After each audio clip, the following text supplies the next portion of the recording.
Hello students, आज मैं फिर इंडियन सिविलाइजेशन एंड कल्चर से शॉर्ट क्वेश्चन लेकर आया हूँ और मैं समझ रहा हूँ आज ये इंडियन सिविलाइजेशन एंड कल्चर का शॉर्ट क्वेश्चन आज समापन हो जाएंगे। इससे ज़्यादा क्वेश्चन नहीं आते हैं एग्जामिनेशन में और ये बच्चों ध्यान से देख भी लेंगे, सुन भी लेंगे, अपनी नोटबुक में नोट भी कर लेंगे ताकि आपको आगे पढ़ने में सुविधा हो। ऐसे में यूट्यूब चैनल पर तो डला ही रहा है, बार बार देख भी सकते हैं, कोई दिक्कत नहीं है। और मेरी कोशिश है इसको ढंग से समझाने का ताकि आप समझ के इसे नोट कर लो, याद भी कर लो। तो चलिए यहाँ देखिए, पहला यह क्वेश्चन नंबर 5 है। Why did our ancestors dissuade us from luxuries and pleasures. हमारे पूर्वज हमें क्यों ऐशो आराम और आनंद से रोकते थे, माना करते थे। Did they do the right thing, क्या वे लोग अच्छा कोई कुछ किए, अच्छा कार्य किए, सही कार्य किए। तो ध्यान देंगे, our ancestors dissuaded us from luxury and pleasures. हमारे पूर्वज हमें ऐशो आराम और आनंद से रोकते थे। आवर एसेंटर्स, हमारे पूर्वज, dissuaded us from luxuries and pleasures, माने ऐशो आराम तथा खुशियों आनंद से रोकते थे। Because such things were based on the infrastructure of large cities, क्योंकि इस प्रकार के जो चीज़ें होती है वह विशाल शहर के आधारित संरचना पर होती है। तो ध्यान देंगे एक बार फिर से, because such things we are based on in the infrastructure of large cities, vices continue there. वहाँ बुराई, शहर की बात हो या वहाँ बुराई हमेशा लागू रहती है, जारी रहती है। Only those activities suit to us, वैसी एक्टिविटीज़ हमारे लिए जो होते हैं सूट के लायक यहाँ।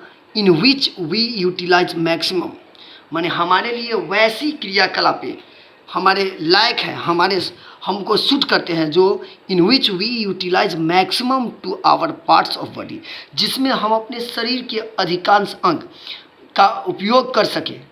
Yes they we are right because it was needful to them. हाँ और हाँ, ये सही भी थे क्योंकि ये हम लोग के लिए ज़रूरी थी, यार ये उन लोगों के लिए ज़रूरी थी।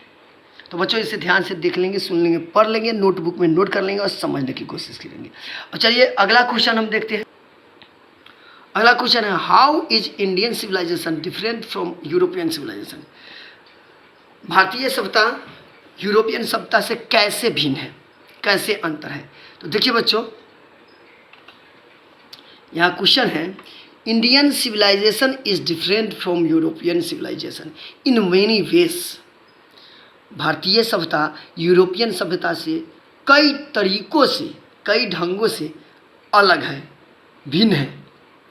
अब देखिए, but two among them are prominent, लेकिन इनमें से दो विख्यात हैं।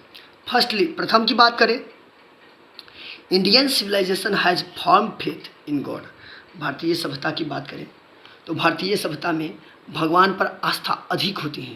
भारतीय सभ्यता में भगवान पर आस्था बहुत माना जाता है, होता है। वेयर एज, जबकि the western people are godless, जबकि वेस्टर्न लोग जो है वह भगवान के अस्तित्व को नहीं मानते हैं, वे गॉडलेस होते हैं। सेकेंडली, दूसरी बात की बात करें, Indian civilization has strict command over human wants. भारतीय सभ्यता में आदमी की इच्छाओं पर एकदम सख्त नियंत्रण होता है। वेयर एज, जबकि western civilization is highly materialistic and selfish. जबकि पश्चिमी सभ्यता की बात करें तो पूर्ण रूप से मटेरियलिस्टिक है और सेल्फिश है, स्वार्थपन इसमें लगा रहता है। तो बच्चों, मैं समझता हूँ ये सारे वीडियो को आप ढंग से देखेंगे, सुनेंगे भी।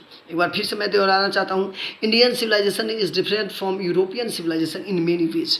भारतीय संस्कृति और यूरोपियन संस्कृति सभ्यता से बहुत प्रकार से भिन्न है।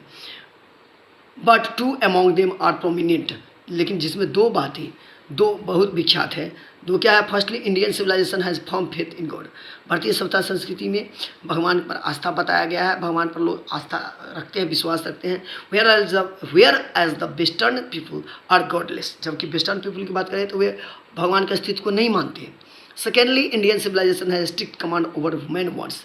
दूसरी बात करें तो भारतीय सभ्यता में आदमी की इच्छाओं पर एकदम नियंत्रण की बात होती है। Whereas western civilization is highly materialistic and selfish, जबकि वेस्टर्न सिविलाइजेशन की बात करें तो ये बहुत ही उच्च स्तर से मटेरियलिस्टिक होते हैं और स्वार्थी होते हैं। तो बच्चों इस क्वेश्चन को आप ढंग से कर लोगे, सुन लोगे, नोट भी कर लोगे और कोशिश करेंगे याद भी कर लेंगे, क्योंकि ये आपके एग्जामिनेशन के लिए बहुत इंपॉर्टेंट है। फिर अगले वीडियो में मिलते हैं, जब तक के लिए धन्यवाद।